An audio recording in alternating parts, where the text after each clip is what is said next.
اعوذ باللہ من الشیطان الرجیم بسم اللہ الرحمن الرحیم۔ اللہ تبارک و تعالیٰ کے نام سے شروع جو بڑا مہربان اور نہایت رحم کرنے والا ہے۔ قرآن پاک میں اللہ تبارک و تعالیٰ نے بہت ساری قوموں کی تباہ و برباد ہونے اور ان کے عبرت ناک واقعات کو بیان فرمایا ہے۔ انہی تباہ و برباد ہونے والی قوموں میں سے کچھ لوگ ایسے بھی تھے کہ جن کے سامنے اللہ تبارک و تعالیٰ نے کئی ساری قوموں کو ہلاک کیا اور اپنے عذاب کے اندر مبتلا کیا، لیکن اللہ تبارک و تعالیٰ نے ان لوگوں کو اس عذاب سے محفوظ رکھا۔ اللہ تبارک و تعالیٰ کے عذاب سے بچنے والے یہ چند لوگ کہ جن کو اللہ تبارک و تعالیٰ نے قرآن پاک میں اصحاب الرس کے نام سے مخاطب فرمایا ہے۔ ان لوگوں نے اپنی قوموں کی ہلاکت اور بربادی کو دیکھنے کے باوجود انبیاء کرام کو قتل کیوں کیا، اور اللہ تبارک و تعالیٰ کے عذاب کو دیکھنے کے باوجود یہ لوگ کفر و شرک اور بت پرستی کے اندر مبتلا کیوں ہوئے، اور جب اس قوم کے لوگوں نے اللہ تبارک و تعالیٰ کی حدوں کو پار کرنا چاہا تو پھر اللہ تبارک و تعالیٰ نے اس قوم کا کیا حال کیا اور ان کو کیسی عبرت ناک موت دی اور ان کا دردناک انجام کیا ہوا۔ پیار دوستو، آج کی اس ویڈیو میں ہم آپ کو اصحاب الرس کا ایمان افروز اور عبرت ناک واقعہ بیان کریں گے، لہٰذا آپ سے گزارش ہے کہ ہماری اس ویڈیو کو اینڈ تک ضرور دیکھیے گا۔ پیار دوستو، اصحاب الرس ایسے لوگ تھے کہ جن کو اللہ تبارک و تعالیٰ نے طرح طرح کی نعمتوں سے نوازا تھا،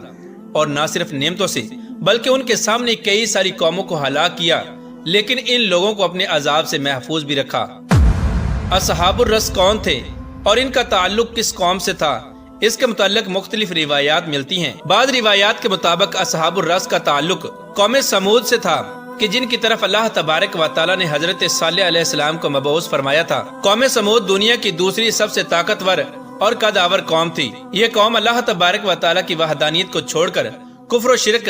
اور بت پرستی کے اندر مبتلا ہو چکی تھی۔ اس کی ہدایت کے لیے اللہ تبارک و تعالیٰ نے حضرت صالح علیہ السلام کو مبعوث فرمایا، لیکن قوم سمود نے اللہ تبارک و تعالیٰ کے نبی حضرت صالح علیہ السلام کی نافرمانی کی اور اللہ تبارک و تعالیٰ کی بھیجی ہوئی اونٹنی کو قتل کر دیا اور خود ہی اللہ تبارک و تعالیٰ کے عذاب کو طلب کرنے لگے۔ تو اللہ تبارک و تعالیٰ نے قوم سمود پر اپنا دردناک عذاب نازل فرمایا اور اس قوم کو صفحہ ہستی سے مٹا دیا۔ قوم سمود میں سے چند لوگ ایسے تھے جو اللہ تبارک و تعالیٰ کے اس عذاب سے بچ گئے، اور عذاب الہی سے بچنے والے ان لوگوں کو اصحاب الرس کہا جاتا ہے۔ ان لوگوں کی تعداد تقریباً 4000 کے قریب تھی۔ عذاب الہی کے بعد یہ لوگ حضرت صالح علیہ السلام کے ساتھ ہجرت کر کے ہجر موت کے مقام پر آباد ہو گئے۔ وہاں ایک کنویں کے قریب ان لوگوں نے اپنی زندگی گزارنا شروع کر دی۔ اسی مقام پر حضرت صالح علیہ السلام کی وفات ہوئی۔ ان کی وفات کے بعد یہ لوگ گمراہی کے اندر مبتلا ہونے لگے۔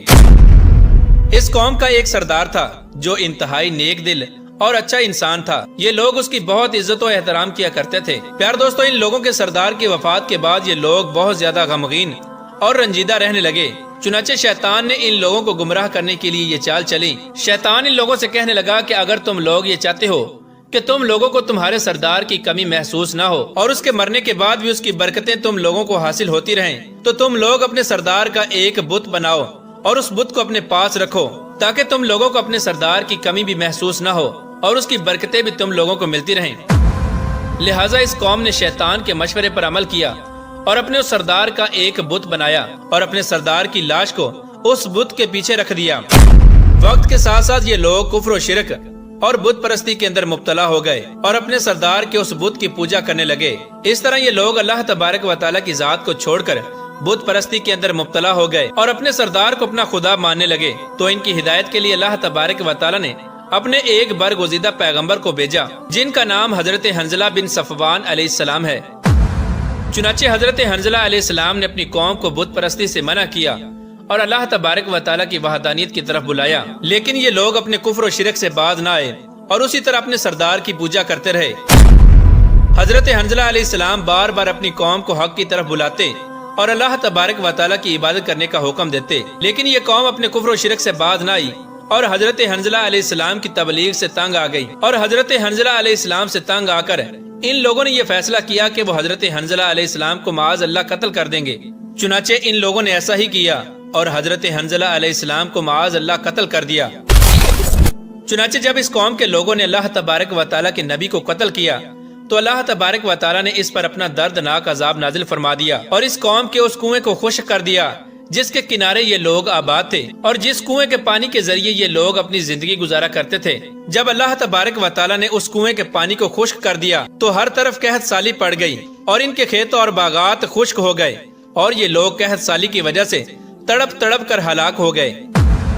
پیار دوستو، بعض دوسری روایات کے مطابق اصحاب الرس وہ لوگ تھے جو قوم عاد اور قوم سمود سے بھی پہلے آباد تھے۔ یہ لوگ ایک صنوبر نامی درخت کی پوجا کیا کرتے اور اس کو اپنا خدا مانا کرتے۔ اس قوم کی ہدایت کے لیے اللہ تبارک و تعالیٰ نے حضرت حنظلہ علیہ السلام کو مبعوث فرمایا، لیکن اس قوم نے حضرت حنظلہ علیہ السلام کو جھٹلا دیا اور ان کی بات نہ مانی۔ بلاخر تنگ آ کر اس قوم نے حضرت حنظلہ علیہ السلام کو قتل کر دیا۔ اس طرح حضرت حنظلہ علیہ السلام کو قتل کرنے کے بعد اللہ تبارک و تعالیٰ نے اس قوم پر اپنا عذاب نازل فرمایا اور اس قوم کو ہلاک کر دیا۔ حضرت علامہ ابن عساکر رحمۃ اللہ تعالی علیہ فرماتے ہیں کہ اصحاب الرس جہاں پر آباد تھے اس علاقے کے درمیان میں ایک بہت بڑا کنواں تھا۔ جب حضرت حنظلہ علیہ السلام نے اپنی قوم کو حق کی طرف بلایا تو اس قوم کے لوگوں نے حضرت حنظلہ علیہ السلام کو پکڑ کر اس کنویں میں ڈال دیا اور اس کنویں کے منہ پر ایک بہت بڑا پتھر رکھ دیا، جس کی وجہ سے حضرت حنظلہ علیہ السلام اندر ہی شہید ہو گئے اور اس طرح اس قوم نے حضرت حنظلہ علیہ السلام کو معاذ اللہ قتل کر دیا۔ اس کے بعد اللہ تبارک و تعالیٰ نے اس قوم پر اپنا عذاب نازل فرمایا تو اللہ تبارک و تعالیٰ نے اس قوم کو یہ سزا دی کہ اس علاقے کے تمام کنووں کا پانی خشک کر دیا اور اس طرح یہ قوم قحط سالی کے اندر مبتلا ہو کر تڑپ تڑپ کر ہلاک ہو گئی۔ یہ لوگ چونکہ ایک کنویں کے پاس آباد تھے، اسی وجہ سے اللہ تبارک و تعالیٰ نے اس قوم کو اصحاب الرس کے نام سے پکارا ہے۔ اصحاب الرس کا ذکر اللہ تبارک و تعالیٰ نے قرآن پاک میں 2 مقامات پر ارشاد فرمایا ہے، جیسا کہ اللہ تبارک و تعالیٰ سورہ فرقان میں ارشاد فرماتا ہے، اور عاد اور سمود اور اصحاب الرس کو اور ان کے بیچ میں بہت سارے ساتھ والوں کو ہم نے سب سے مثالیں بیان فرمائی اور ان پر اپنا عذاب نازل فرمایا اور ان کو ہلاک و برباد کر دیا۔ اور قرآن پاک کے دوسرے مقام سورہ کہف کے اندر اللہ تبارک و تعالیٰ ارشاد فرماتا ہے، اور ان سے پہلے ہمارے نبیوں کو جھٹلایا نوح کی قوم نے اور رس والوں نے اور قوم سمود، قوم عاد، فرعون اور لوط کی قوم نے، ان میں ہر ایک نے ہمارے رسولوں کو جھٹلایا اور ہمارے عذاب کا وعدہ ثابت ہو گیا۔ پیار دوستو، اللہ تبارک و تعالیٰ نے اصحاب الرس کا ذکر قرآن پاک میں نشان عبرت کے طور پر کیا ہے تاکہ لوگ ان کے واقعات سے عبرت حاصل کریں اور اللہ تبارک و تعالیٰ کی نافرمانیوں سے باز آ جائیں۔ اللہ تبارک و تعالیٰ سے دعا ہے کہ اللہ تبارک و تعالیٰ ہمیں سیدھے رستے پر چلنے کی توفیق عطا فرمائے اور ہمیشہ اللہ تبارک و تعالیٰ کی فرما برداری کے اندر اپنی زندگی گزارنے کی توفیق عطا فرمائے۔